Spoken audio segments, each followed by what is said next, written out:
તો ગાંધીનગરના કોબાબાદ પીએમ મોદી સાણંદ ખાતે પહોંચી વિકાસની ભેટ આપવાના છે। સાણંદ ખાતે આકાર પામેલા કેન્સ સેમિકોન પ્લાન્ટનું લોકાર્પણ તેમના હસ્તે કરવામાં આવશે। કેન્સ સેમિકોને આ સાણંદમાં 3300 કરોડના ખર્ચે પ્લાન્ટનું નિર્માણ કરવામાં આવ્યું છે। કેન્સ સેમિકોન પ્લાન્ટથી ભારતના સેમિકન્ડક્ટર મિશનને ગતિ મળશે તો સાણંદ આજે ગ્લોબલ મેપ પર આગળ વધશે।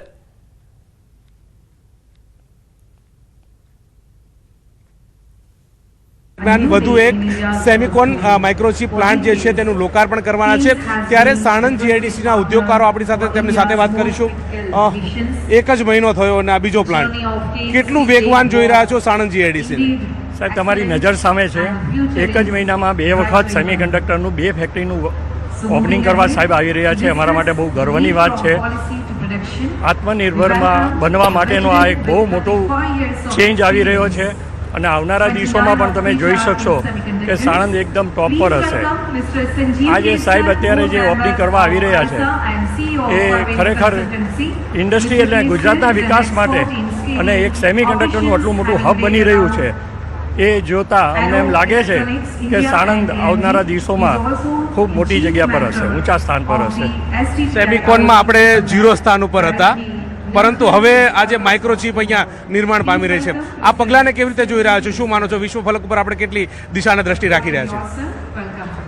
આમાં તો શું કહી શકું, આ એક સ્ટાર્ટિંગ પોઈન્ટ છે ખરેખર। પણ હમણાં સેમિકન્ડક્ટરની આ સેકન્ડ યા third, it's a third third industry here and ધોલેરામાં પણ આ નવું પ્લાન્ટ નાખવા જઈ રહ્યું છે। તો મે બી આ ઇન ફ્યુચર આ ખરેખર બહુ સારું રહેશે કે માઇક્રોચિપમાં આપણે એક સ્વનિર્ભર રહી શકાય। ગુજરાતને કેટલું બૂસ્ટઅપ મળે એવું લાગી રહ્યું છે? ગુજરાતને કેટલું બૂસ્ટઅપ મળે એવું લાગી રહ્યું છે? સાણંદ અત્યારે વિશ્વના નકશા ઉપર આવી ગયું છે। એનાથી આજુબાજુના ગામોમાં અને આજુબાજુની લોકાલિટીમાં ખૂબ જ ડેવલપમેન્ટ થઈ રહ્યું છે અને ગુજરાત એક વિશ્વના નકશા ઉપર સ્થાન ધારણ કરી રહ્યું છે। માત્ર ₹1 ઇન્વેસ્ટમેન્ટથી જ્યારે સાણંદનો વિકાસ કરવામાં આવ્યો ત્યારે અત્યારે વિશ્વના નકશા ઉપર આવીને ઘણું જ આગળ વધી ગયું છે। એક ઉદ્યોગકાર તરીકે કેવી રીતે મૂલવી રહ્યા છો? આ એક ઓપોર્ચ્યુનિટી છે જે તમારે ટેપ કરી લેવી જોઈએ કે આવી ઓપોર્ચ્યુનિટી બધાને મળતી નથી હોતી। જ્યારે સાણંદમાં અમારું યુનિટ છે તો એવું થાય છે કે ગ્લોબલ લેવલ પર આપણી પ્રેઝન્સની એક ઓપોર્ચ્યુનિટી છે અને આપણે ટેપ કરવા માટે જેટલો પ્રયત્ન કરવો જોઈએ કરી રહ્યા છીએ। કેટલું ટર્નઓવર ધરાવો છો આ ઓલ ઓવર સાણંદ જીઆઈડીસીનું, અને હવે કેટલા ટર્નઓવર સુધી પહોંચશે?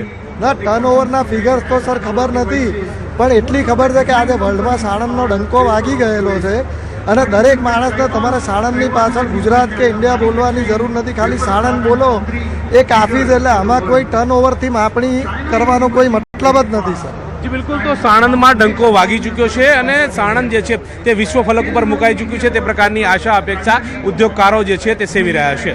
અમિત શર્મા સાથે ગૌતમ શ્રીમાળી, ન્યૂઝ 18 ગુજરાતી, સાણંદ, અમદાવાદ। પ્રધાનમંત્રી નરેન્દ્ર મોદી ગુજરાતમાં છે। ગુજરાતની અંદર સેમિકોન પ્લાન્ટ જે છે તેનું લોકાર્પણ આજે કરવાના છે। તે અંતર્ગત કેરળના જે લોકો ગુજરાતમાં વસે છે તે આજે ખાસ પરફોર્મન્સ કરવા માટે અહીંયા પહોંચ્યા છે। આપ જોઈ રહ્યા છો કે મોટી સંખ્યાની અંદર કેરળમાં વસતા જે લોકો જે છે તે અહીંયા પહોંચ્યા છે અને આ ખાસ પ્રકારના વાદ્ય સાથે તેઓ પરફોર્મન્સ કરી અને પ્રધાનમંત્રી નરેન્દ્ર મોદીને આવકાર આપવાના છે। અત્યારે આપણી સાથે છે, તેમની સાથે વાત કરીશું। આપ ક્યાં બજાઓગે और क्या परफॉर्म करने वाले हो? हम केरला ड्रम बजाएगा, इधर सिंगारी मेलम बोलते हैं, हमारा केरला सिंगारी मेलम बोलते हैं। कितना उत्साह है? पीएम आ रहे हैं यहाँ, बहुत बहुत बहुत जोर, बहुत जोर। जय जय गुजरात। हालांकि आपके स्टेट में तो चुनाव भी है। हाँ, चुनाव हमारा वडोदरा तो जीता है। आप यहाँ कहाँ रहते हो और क्या कहो? વડોદરામાં કારેલીબાગ એરિયામાં રહે છે અમે લોકો। કેરલાથી આવ્યા છે, અહીંયા રહે છે, વડોદરામાં રહે છે અમે લોકો। कितने साल से यहाँ रहते हो? 40 વર્ષ થઈ ગયું। BSNLમાંથી નિવૃત્ત થઈ ગઈ છે। मोदी को किस तरह से जानते हो आप? મોદી કો પહેલી વાર ત્યાં ઊભા હતા ને ત્યારથી અમે લોકો એ છે, અમે લોકો જીતાડી છે, એટલે અમારા મોદી છે। બિલકુલ, તો અમારા મોદી છે તે પ્રકારની વાત આ કેરળના લોકો જે અહીંયા વસે છે અને તેમના મુખેથી સાંભળવા મળી રહ્યું છે અને તેમનું કહેવું છે કે ખાસ પરફોર્મન્સ કરી અને તેઓ પ્રધાનમંત્રી નરેન્દ્ર મોદીને આવકાર આપવાના છે। અમિત શર્મા સાથે ગૌતમ શ્રીમાળી, ન્યૂઝ 18 ગુજરાતી। ગાંધીનગરના કોબા ખાતે મહાવીર જયંતિ નિમિત્તે સમ્રાટ સંપ્રતિ મ્યુઝિયમનું પીએમ મોદીએ લોકાર્પણ કર્યું. આ પ્રસંગે આચાર્ય શ્રી પદ્મસાગર સુરેશ્વર મહારાજના આશીર્વાદ પણ લીધા. આ દરમિયાન આચાર્ય શ્રી પદ્મસાગર સુરેશ્વરજી મહારાજે પીએમ મોદીના વખાણ કર્યા અને કહ્યું કે આજે સમય બદલાઈ ગયો છે. હવે દુનિયા ભારતની રાહ જોઈ રહી છે કે આપણા વલણ અને વિચારસરણી શું છે. ઘણા લોકોએ દિલ્હી પર શાસન કર્યું છે, પરંતુ ફક્ત પીએમ મોદી જ લોકોના હૃદય પર રાજ કરી રહ્યા છે.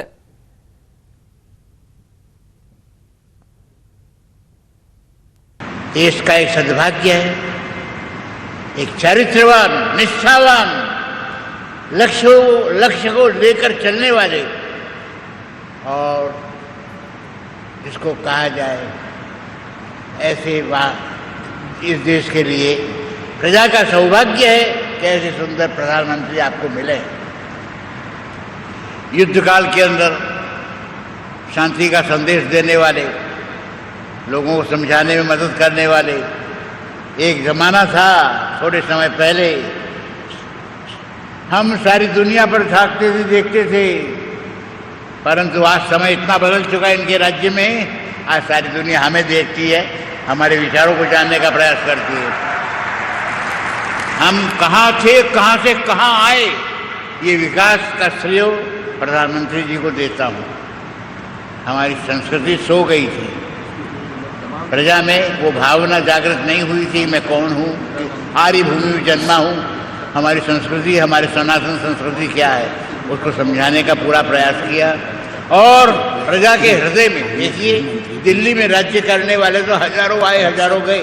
हमारी शिकायत ये रहती है कि देश पर लोगों के दिल में राज्य करने वाले व्यक्ति बहुत कम. नॉन पार्टीजन अप्रोच तो ऐसे प्रधानमंत्री को मैं अपने अंतर हृदय से आज आशीर्वाद देता हूँ.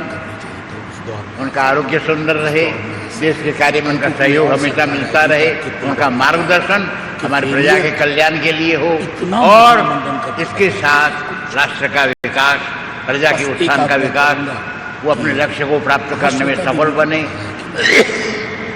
अभी बंगाल का मेरे अंतर से, हृदय से उसको भी इनको आशीर्वाद देता हूँ, इनकी शुभकामना करता हूँ. ये अपने कार्य में जरूर सफल बनेंगे, ऐसा मेरा विश्वास है. चर्चा हुई. अब एक बार સમાચારોમાં આગળ વધીએ તે પહેલા રોકાઈશું એક બ્રેક માટે. બ્રેક બાદ આપનું સ્વાગત છે. સમાચારમાં આગળ વધીએ તો વડોદરાના પદ્મલા ગામમાં જૂથ અથડામણનો મામલો સામે આવ્યો છે. જૂની અદાવતને લઈ બે જૂથ આમને સામને આવી ગયા હતા. બંને તરફથી એકબીજા ઉપર પથ્થરમારો પણ કરવામાં આવ્યો હતો. ઘરો અને મંદિરમાં ઈંટ અને પથ્થર જોવા મળ્યા હતા. સંવાદદાતા હાર્દિક અમારી સાથે જોડાઈ ગયા છે. હાર્દિક, જૂથ અથડામણનો મામલો સામે આવ્યો છે, શું અપડેટ આખી ઘટનામાં? બિલકુલથી જો આ છાણી પોલીસ સ્ટેશન હદમાં આવતું પદમલા ગામ છે અને અગાઉ જે છે તે બે જૂથ વચ્ચે બવાલ થઈ હતી. તેની જ દાજ રાખીને ગઈકાલે ફરી એક વખત જે છે તે હુમલાની ઘટના જે છે તે બની છે અને દ્રશ્યોમાં જોઈ શકાય છે કે ચારે તરફ જે છે તે પથ્થરો ફેલાયેલા જોવા મળી રહ્યા છે અને એવું કહેવામાં આવી રહ્યું છે કે સામે પથ્થરમારો જે છે તે કરવામાં આવ્યો હતો અને લગભગ 4 થી 5 લોકો જે છે આખી ઘટનામાં ઇજાગ્રસ્ત થયા છે. અને બીજા દ્રશ્યો પણ જોઈ શકાય છે કે લોકોના ઘર હોય કે મંદિર હોય ત્યાં ઈંટ અને પથ્થર જે છે તે જોવા મળી રહ્યા છે. આ ઘટનાની જાણ થતા છાણી પોલીસ સ્થળ પર પહોંચી હતી. લગભગ 10 થી 15 લોકોની અટકાયત કરી. જી હાર્દિક, સમગ્ર માહિતી બદલ આપનો આભાર.